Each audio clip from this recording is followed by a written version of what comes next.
Hey, what is up everyone, this is PvT-Mitten's, and today I want to do my, well, not so much as an unboxing, but just a review of the Nukem Bolts of Steel edition. I'm not going to talk about the game, just the content of the collector's edition, so without further ado, let us begin. Just wanted to do something new for a change. When you open the box, you're presented like this, if that doesn't fall down. First off, you have the playing cards, which I'll try and get out here because it's pretty hard to get out there, but anyhow, I don't like the playing cards, and this is the reason why. Right? As you can see, the box is, your standard, you got your Duke Nukem symbols on it. Same with the back of the playing cards, but everything else is just plain. There's nothing on the cards to, give them that unique look, like the Mario cards that I've got, or a few others, which I think is very lazy. They could have at least done, put Duke Nukem on it, certain enemies, locations, stuff like that there. But, oh well.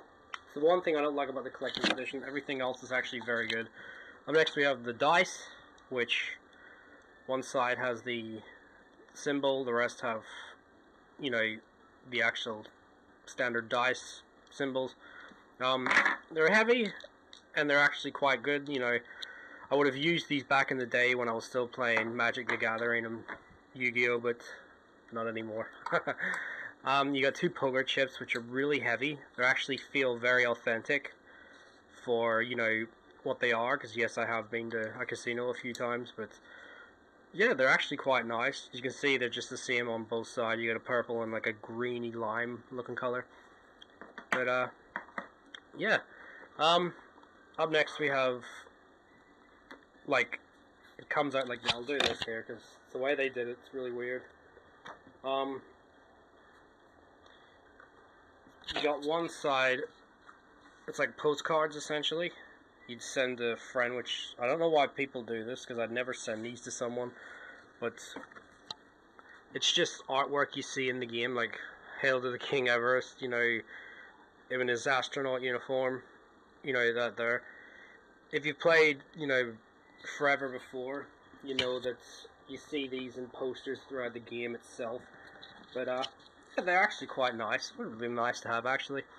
One thing I know that Devil would definitely, I think Devil wants this, like the second item he wants the most from this is the comic.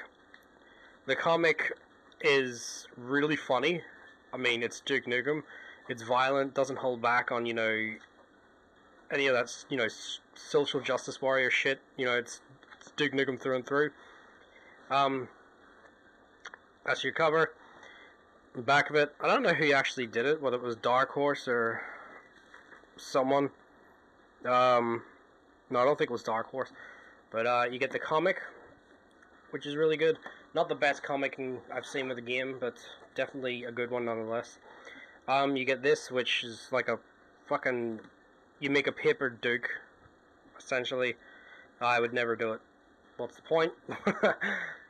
But you can get those things cheap anyway. And then we get to the artwork, which you get a certificate of authenticity, about the collector's edition essentially. Tells you the number you've got. It's really nice, actually. I actually really like the stamp here, which is essentially, 1991 to 2011, the years of Duke Nukem essentially. It's really nice to look at. But then the artwork itself, you've got different quotes, your standard artwork, your weapons, skins for them and all that there, aliens, shit like that there. Really good, once again. Hardback, really happy with that. Hardback is the way to go for collector's editions. But the game itself, which I said I'm not going to go through. I have the game already, which I bought day one, but this is another spare copy essentially. And then we get to what I believe is the main attraction of the collector's edition, which is what me and Devil wanted it for, which the bust of Duke Nukem, which is Carpe Nukem, which is quite heavy. It's not, you know, like a real bust where it's really heavy, but it looks amazing, and it's the one thing I wanted the collector's edition for. But as you can see, it's very well detailed, and it is quite heavy, and on the bottom of it just tells you gearbox and all that shit.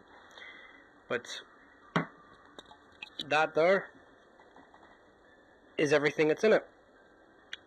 Honestly, there was more effort put into it than the actual game itself.